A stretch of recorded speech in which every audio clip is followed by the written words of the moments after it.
Alors, bonjour. Dernièrement, je suis tombé sur cette pub. Je l'ai regardée, j'ai capté et je me suis dit... Ouais, c'est marrant. Du coup, comme je la trouvais cool, je l'ai envoyée sur le groupe WhatsApp de la famille. Ma mère a fait... Mon père a dit... Ma mère a fait... Ma sœur a dit... Je m'en bats les couilles, frère. Ma mère a fait...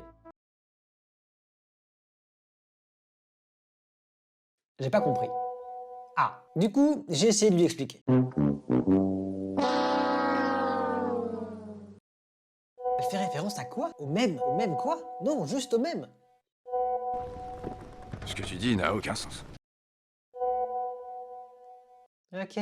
À l'origine, le terme mème vient de la contraction des mots gène en français et mimésis, imitation en grec. C'est dans l'essai Le gène égoïste que le sociologue Richard Dawkins invente ce mot pour désigner un phénomène culturel capable de se reproduire dans des communautés et de se transmettre de génération en génération. Il fonctionne donc comme un gène, sauf qu'au lieu d'être un individu biologique, il en est un sociologique. À l'instar de la génétique, l'étude de la façon dont un phénomène biologique est capable de se transmettre par hérédité, le concept du mème, en effet basé sur la théorie de l'évolution darwinienne, va permettre le développement dans les années 80 de la mémétique, l'étude de la façon dont les phénomènes culturels tels que la tradition, les croyances, les idéologies ou même encore les théories du complot sont capables de se répandre ou de disparaître. Sauf qu'aujourd'hui, le sens de ce mot n'est plus le même. Dans les années 1990, le mème débarque sur Internet. Bravo, vous êtes sur Internet. Même si un vague rapport avec la biologie demeure encore dans certains esprits, le magazine Wired par exemple va définir le mème viral comme une idée contagieuse qui se répand d'esprit en esprit comme un virus, le mème va peu à peu perdre son sens d'origine pour se rapprocher de celui qu'on lui connaît aujourd'hui. Tout comme son analogue le gène, il va, comme mu par une volonté de se reproduire, s'adapter à son nouvel environnement qu'est Internet. Et c'est avec les images dites stock qu'une culture du mème se démocratise, désignant celui-ci comme une image humoristique détournée pour transmettre un message. Aujourd'hui, beaucoup d'images stock sont utilisées pour transmettre une idée, partager une blague, proposer une réflexion, toujours en utilisant le procédé humoristique du détournement. Comme par exemple cette image qui deviendra le mème Pain Harold, ou encore cette image qui deviendra le mème Le petit copain distrait. En partant de cette nouvelle définition, il est donc assez intéressant d'observer que malgré son nouvel environnement et l'évolution que prend le sens de son existence, le mème conserve malgré tout, tout comme le ferait le gène, certains comportements fondamentaux, tels que les concepts de transmission, de reproduction, d'humour et de culture. Mais le mème aujourd'hui, ce ne sont pas que des images. En effet, ça, ce sont des mèmes, ça. Aïe aïe aïe. Aïe, coup dur pour Guillaume. Ce sont des mèmes, ça, ce sont aussi des mèmes, et ça...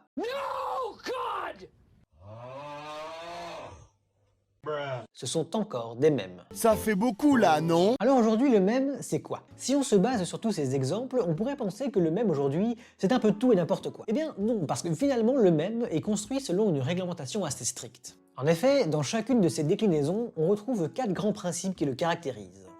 1. On commence facile, un médium digital. En effet, on l'a vu, le mème peut prendre différentes formes. Une image, une vidéo, un gif, un effet de son ou simplement un texte. 2. Une dimension humoristique. En effet, le message transmis par le mème le sera toujours par le biais de l'humour. Que cet humour soit absurde, noir ou graveleux, peu importe, il est toujours basé sur un jeu avec le sens. Ce qui nous amène à la 3e caractéristique. Sa polysémie. Effectivement, en utilisant la méthode du détournement, le mème joue avec le sens. En gardant une trace de la signification initiale du message d'origine, il est réinterprété et compris par ceux qui auront la ref. En effet, en fonction de nos connaissances socioculturelles, nous serons en mesure de comprendre ou non la subtilité du message transmis. Le mème, toujours dans sa démarche de transmission, va donc s'inscrire dans une culture afin de se reproduire et de se multiplier. C'est dans la pop culture que l'on retrouve plus majoritairement des mèmes.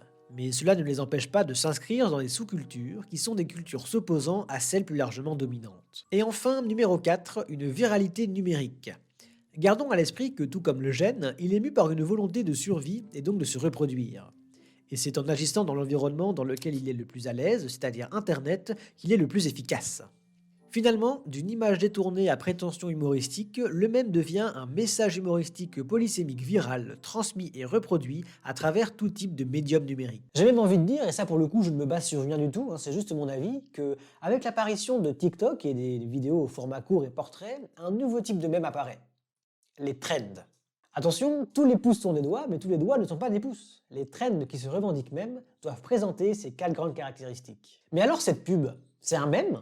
Eh bien, pour le savoir, faisons-la passer par ce quadruple filtre. Mais avant, partons de la base. Cette pub se sert de ce mème pour communiquer au sujet de l'offre RA+. Il s'agit bien d'un mème, car au départ, cette photo est publiée le 19 février 2021 pour la première fois sur Facebook. Stephen Joseph Brown, l'auteur de ce post, veut simplement montrer un rat trouvé dans les rues de Londres. La taille anormale du rat est simplement due à un effet d'optique. Ensuite, le 24 février 2021, cette photo est republiée sur Twitter avec cette description et aura le lendemain, comme premier commentaire, Théma, la taille du rat. À ce stade, ce n'est pas encore un mème. C'est le 16 juillet 2021 que le vrai Moa tweet ceci. L'image est reprise avec la légende Théma, la taille du rat et surtout cette description. Le mème est né. C'est une image issue d'Internet, recréée sur Internet, qui s'inscrit dans une dimension humoristique en jouant sur l'expression « radin comme un rat », et qui aura non seulement du succès sur les réseaux sociaux, mais sera reproduite de nombreuses fois. Maintenant qu'on sait ça, passons à l'analyse de cette pub. Le message a-t-il une dimension humoristique ? Oui, car il reprend le sens initial du mème d'origine, en le mettant en parallèle avec le tarif réduit de l'offre proposée. Le message utilise-t-il le bon médium ? Là, c'est déjà un peu flou. On l'a dit, les supports du mème sont tous numériques. Dans ce cas, il s'agit d'un affichage urbain, ici placé à un arrêt de bus. Ce n'est donc pas le bon médium. Mais on retrouve ce visuel sur le compte Instagram de Canal+, sous forme d'image animée qui correspond à un des médiums requis. C'est oui.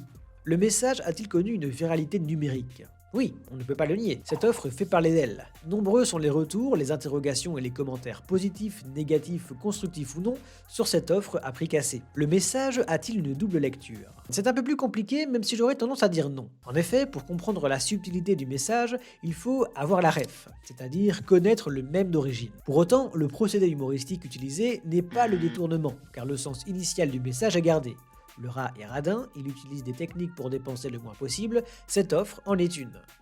En plus, Canal+ vise les jeunes de moins de 26 ans, non seulement parce qu'ils sont plus susceptibles d'avoir la ref, mais surtout parce qu'ils sont une partie de la population ayant un pouvoir d'achat plus faible. Par conséquent, ils peuvent se payer cette offre non pas parce qu'ils sont fondamentalement et culturellement radins, mais parce qu'ils n'ont pas forcément les moyens financiers de dépenser plus. Le jeune est donc un rat, car cette offre est pour lui une technique pour dépenser le moins. Il n'y a pas de double sens. Donc techniquement, cette image et ce visuel ne sont pas un mème, mais bien une publicité pour une offre commerciale inscrite dans une démarche marketing utilisant une stratégie de communication basée sur le mème. Mais alors, comment se fait-il que ma mère, et certainement les vôtres, n'essayez pas de me mentir, ne comprennent pas cette pub? Eh bien, pour la même raison qu'elle ne comprendrait pas cette pub, ou encore cette pub. Elle ne parle ni le chinois, ni l'arabe, ni le finnois. Elle ne comprend donc pas cette pub car elle ne parle pas le mème. Car oui, le mème est une langue, ou plutôt un langage qu'il faut comprendre et maîtriser pour réussir à communiquer correctement. Le mème est donc devenu un langage, celui d'Internet. Il sert à transmettre un message par le biais de l'humour en jouant sur le sens, dans le but de se reproduire viralement sur les réseaux sociaux.